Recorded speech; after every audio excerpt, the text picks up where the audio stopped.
Will voters turn to other parties instead? Next month, for example, at the European elections, the UK Independence Party and its leader, Nigel Farage, will certainly hope so, as they look to build on the 12 MPs that they achieved in 2004.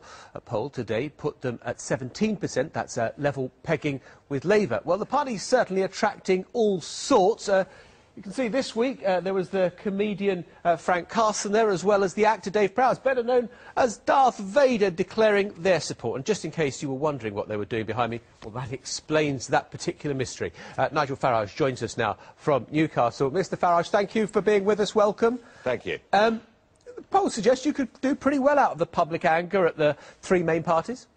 Yeah, people are angry at the three main parties, and quite right too. They're angry about the expenses, they're angry about the fact that we have a professional career political class who appear to care more about themselves than they do about their constituents, and they do about the country. But they're also angry about the issues that UKIP's campaigning on in this election. They're angry about the fact that we pay £40 million a day to the European Union.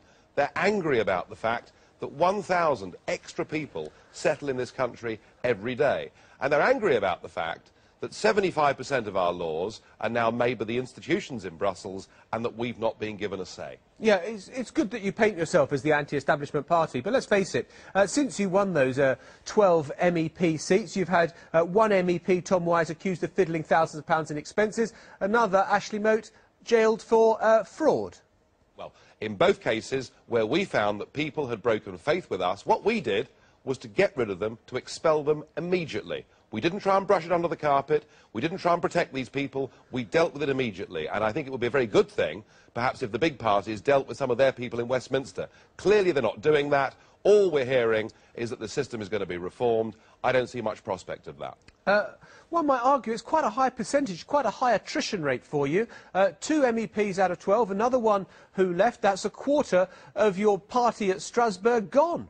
Well, when you go from being a tiny political party in terms of representation to being a lot bigger, you perhaps pick up along the way one or two people that you might not necessarily have chosen if you'd known more about them. But the difference is we're now much more established.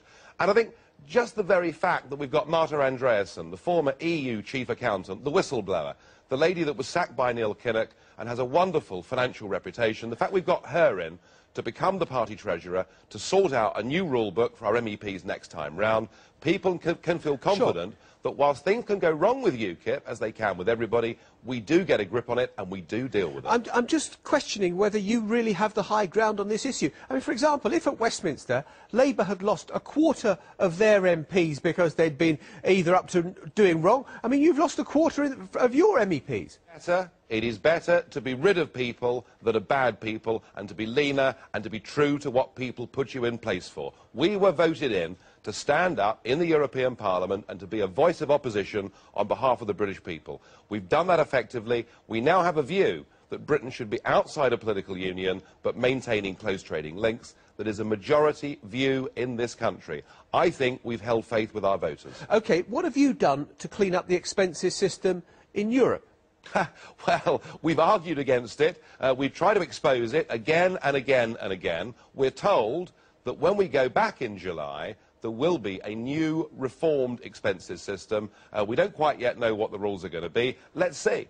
But, you know, I mean, I think the Liberal Democrats could turn around and say, look, they have played a leading role in trying to clean up the expenses system and might point to what you have done over it. Well, quite frankly, ever since the first day I was elected, I was pointing out, very uncomfortably for many other MEPs, the scam that was the travelling racket, where people travel economy class and get paid rather more than that. I've written articles, I've spoken on programmes, I've said from the start that it's a scam, but actually the expenses that we pay our MEPs is but a tiny part of the overall massive cost to this country of being part of the European Union. And won't it be a pretty poor show if you don't beat Labour when they're at their lowest ebb ever in these Euro elections in next month? Look, I think UKIP has every chance not only of beating the Lib Dems, as we did back in 2004, we've got every chance now of beating the Labour Party. Vote UKIP to get rid of Gordon Brown.